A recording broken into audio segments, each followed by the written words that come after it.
নমস্কার বন্ধুরা।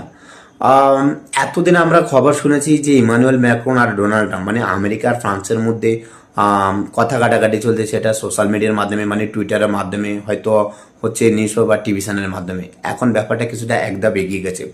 খবর শোনা এটা যাচ্ছে যে ইরান এবং ফ্রান্সের মধ্যে একটা সিক্রেট ডিল হয়েছে, যেখানে বলা হচ্ছে যে ইরান এবং আমেরিকার মধ্যে যে যুদ্ধ, ওই যুদ্ধে ফ্রান্স কোনোভাবেই আমেরিকার সাথ দেবে না। ঠিক আছে। আর এর পরেই স্টেট অফ হরমুজের মাধ্যমে ফ্রান্সের দুটো অয়েল ট্যাঙ্কার অলরেডি ফ্রিলি এবং স্মুথলি ক্রস করে নিয়েছে, কোনো ঝামেলা হয়নি। আর একটা কথা হচ্ছে যে গত 2 দিন আগে মানে পরশু দিনকা ইউনাইটেড নেশন সিকিউরিটি কাউন্সিলে, যেটাকে আমরা ইউএনএসসি বলি, ওখানে একটা রেজুলেশন পাস করতে চাইছিল। আর সেটা হচ্ছে যে ফোর্সফুলি স্টেট অফ হরমুজকে ফ্রি করা হোক। আর সেই রেজুলেশনে চাইনা ভেটো দিয়েছে, পাশাপাশি রাশিয়া ভেটো দিয়েছে।